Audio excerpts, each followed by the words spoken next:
Assalamualaikum warahmatullahi wabarakatuh. Halo sahabat Sejuta Kisah. Mudah-mudahan Anda masih terus setia bersama kami, channel yang setiap hari selalu menyuguhkan cerita-cerita misteri menarik. Dan untuk kesempatan kali ini kami sudah menyiapkan sebuah kisah misteri yang berjudul Pesugihan Kambing Kubra. Di sebuah desa di lereng gunung yang tidak mungkin disebutkan namanya dengan jelas, hiduplah seorang pria, sebut saja Sentono. Ia merupakan pria parubaya yang hidup serba kekurangan dan hanya bekerja sebagai buruh tani di kampungnya. Sentono telah berkeluarga dan memiliki 2 anak laki-laki dan perempuan yang masih kecil-kecil. Sebagai seorang buruh harian lepas, terkadang Sentono tidak bekerja lantaran tidak ada penduduk desa yang memintanya untuk membantu pekerjaan ladang. Dulu Sentono pernah mencoba untuk berdagang binatang ternak seperti ayam, bebek, dan kelinci. Namun karena apes, bukannya untung, usaha Sentono malah buntung akibat ternak yang ia beli mati semua di keranjang. Kondisi ekonomi keluarga yang serba kekurangan telah membuat Sentono frustasi.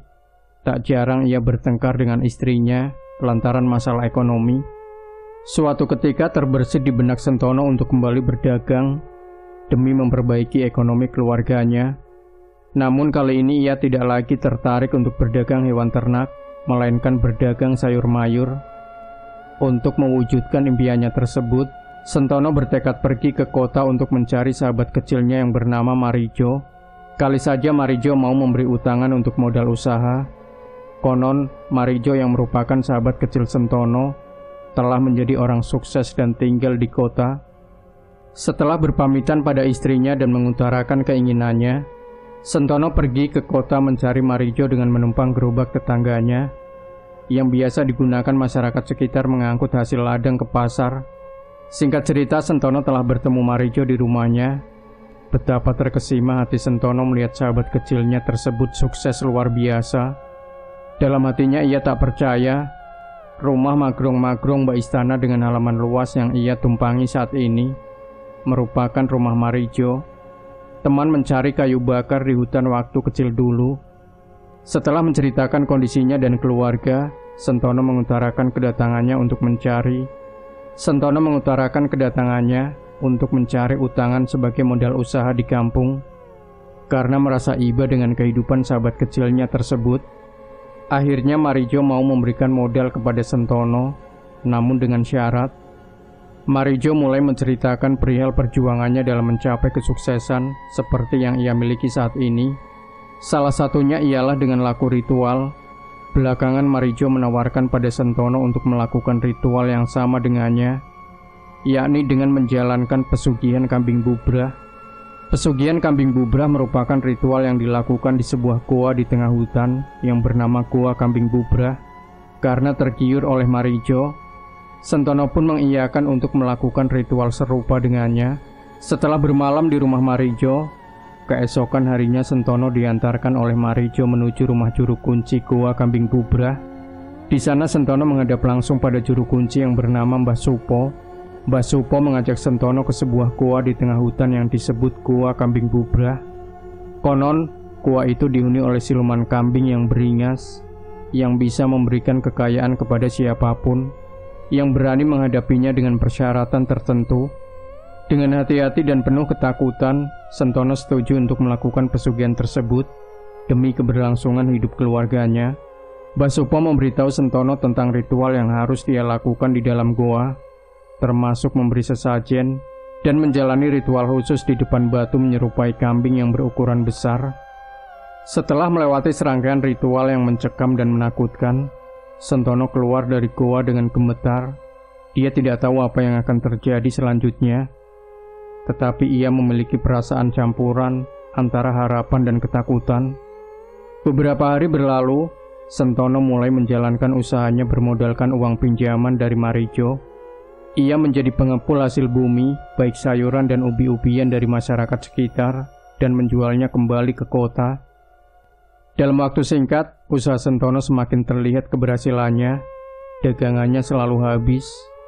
Bahkan belakangan Sentono menjadi pemasok sayuran di berbagai restoran dan hotel besar. Seiring keberhasilannya dalam berbisnis, kondisi keluarganya pun semakin makmur. Rumah yang dulunya reot mulai berubah menjadi rumah magrong-magrong. Sawah dan pekarangan puluhan hektar juga berhasil ia beli. Karena kesuksesannya tersebut, pria yang dulunya sering jadi cibiran tetangga kini mulai terkenal sebagai juragan dan tuan tanah. Kehidupannya telah berubah 180 derajat menjadi orang kaya raya dengan harta berlimpah. Bisnisnya semakin merambah, semakin banyak dan besar. Istri dan kedua anaknya serba kecukupan dan hidup glamor melebihi kehidupan masyarakat desa pada umumnya. Namun sebagai imbalannya, Sentono tidak boleh lupa untuk tetap melakukan ritual persembahan setiap malam Selasa Kliwon di Goa Kambing Bubrah sebagai sarana mempertahankan kekayaannya. Pernah suatu hari Sentono lupa melakukan ritual persembahan di malam Selasa Kliwon. Akibatnya ia dihantui oleh siluman kambing yang memintanya untuk segera datang ke goa. Setelah mendatangi gua tersebut, Sentono harus memilih dua pilihan, yakni mempersembahkan kambing jantan untuknya atau kekayaannya akan musnah kembali. Mendengar hal tersebut, Sentono sepakat untuk memberikan persembahan kambing jantan untuk siluman goa. Singkat cerita, ketika Sentono pulang dari ritual, ia mendapati rumahnya telah ramai banyak didatangi tetangga dan kerabat. Betapa terkejutnya dia ketika mengetahui tetangga berdatangan ke rumahnya untuk melayat karena anak lelakinya telah meninggal dunia lantaran tenggelam di sungai sewaktu main bersama teman-temannya. Sedih dan hancur berkecamuk di dalam pikiran Sentono. Ternyata kambing jantan yang menjadi syarat penunggu Goa Kambing Bubrah merupakan kiasan dari anak lelakinya. Sentono menyadari bahwa dia telah membayar harga yang sangat mahal untuk keserakahan dan keputusasaannya. Ia memutuskan untuk kembali ke Goa Kambing Bubrah untuk mencari bantuan Mbah Supo dalam mengakhiri persekutuannya dengan siluman. Namun, ketika dia tiba di rumah Mbah Supo, dia menemukan bahwa Mbah Supo sudah tiada. Akhirnya ia bertekad mendatangi kembali Goa Kambing Bubrah untuk memutuskan persekutuannya dengan siluman. Hanya ada sunyi dan gelap yang menunggunya di dalam gua tersebut. Tanpa bantuan apapun, Sentono harus berjuang sendiri menghadapi konsekuensi dari perjanjian yang dia buat. Dengan hati yang berat, Sentono bertekad untuk memperbaiki kesalahannya dan mencari jalan keluar dari kutukan yang dia timbulkan. Dia belajar bahwa kekayaan sejati bukanlah materi dan harta benda, tetapi kebahagiaan dan kedamaian dalam hati. Dari hari itu, Sentono hidup sederhana dan bekerja bersama dengan alam. Dia memanen apa yang cukup untuk keluarganya dan belajar untuk bersyukur atas apa yang dia miliki. Meskipun ia masih menghadapi kesulitan, Sentono menemukan kekuatan dan kebahagiaan yang sejati dalam hidupnya yang baru ditemukan.